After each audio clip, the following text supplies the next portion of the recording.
የሆነ ጉዞ ሂጄ ስመጣ የሆነ ወንድ መነኩሴ መጥተው አጠገቤ ተቀመጡ። ደብረ ሊባኖስ የሚኖሩ ናቸው። በጣም ያምራሉ፣ ወጣት ናቸው፣ ቀይ የሚያምሩ መነኩሴ ናቸው። ከጎኔ ቁጭ አሉ። ከዛ ስናወራ ተዋወቅን። መታወቅ ፈለኩና ተዋወቅኳቸው። የሆነ ነገር አየሁ ላያቸው ላይና አባቴ የት ነው የሚኖሩት ስላቸው ተክለ ሃይማኖት ነው የምኖረው አሉኝ። ተዋወቅን። መስቀል ይዘዋል። እዚህ ደረት እሳቸው መስቀል አለ። እንትናቸው መቆሚያቸው ብቻ አድርገው ተቀምጠዋል። እንትናቸው ብቻ አድርገው ጳጳስ ነው ይመስሉ በቃ ያምራሉ። ከዛ ምንኩስና ህይወት እንዴት ነው አባቴ ምናምን ነገር ስላቸው በቃ አወሩኛው። ምንኩስና ህይወት ስናወራ አየኋቸው። መጀመሪያ ልባቸው የሚቀበለኝ ሰው ሲሆንና ይሄን የማይቀበለኝ ሰው ሲሆን እግዚአብሔር ራሱ ይነግረኛል። እንዲያወራ የሚፈልግበት ቦታ አለ፣ እንዲያላወራ የሚፈልግበት ቦታ አለ። በቃ እንደነግራቸው ፈልኩ። ከዛ እኔ እንደዚህ መቁጠሪያ ያቀጠቅጣለሁ፣ እንደዚህ ሰግዳለሁ፣ ያምልኮ ስግደት ሰግዳለሁ ምናምን ስላቸው እንዴት ነው የምትሰግዱ ሲሉኝ በቃ ስነግራቸው የሱ ህይወት ስላቸው የሳቸው ህይወት አጫወቱኝ። እኔ ታነቅ ሁሉ ይለኛል ማለት አባቴ ሰው ቆብ አድርገው ቀሚሱን ለብሰው መስቀሉን ይዘው እንግዲህ ሰው ካላዲያኑን እኛ እንዴት ነው ምንድነው አልኳቸው። ከዛ በቃ መንገድ ጠፍቶብኛል ማለት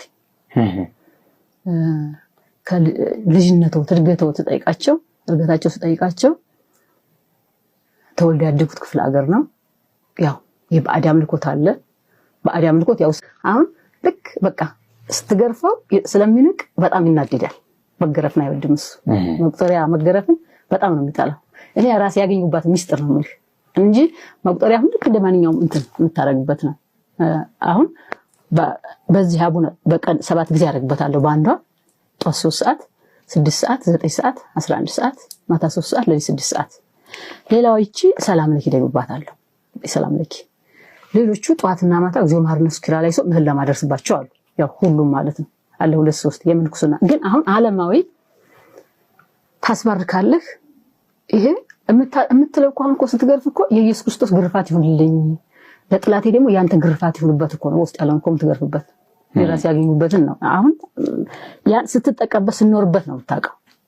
ተጠቅመህበት መጀመሪያ እኮ ሳይጠቀሙበት እኮ ነው የሚያወሩት እኮ። የሚገርም ነገር ይሄ ዝም ብሎ በቃ መቁጠሪያ ብቻ ስለተባለ መነኩሴ አይደለም ይሄ ምን ማለት ነው የሚሉት። ለዚህ ነው እኔ በጣም ብዙ ነው የሚገጥመኝ የሚገርም ነገር። በዚህ ሁሉ ጊዜ በቃ ክርክር አለ። ግን ያ ተጠቅመውበት ይሁን ነው የምለው።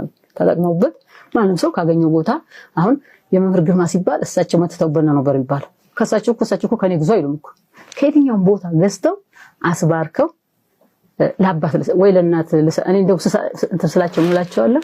አንድ መነኩሴ እናት ወይ መነኩሴ አባት አለ ይብላችሁ አስባርኩላችኋል።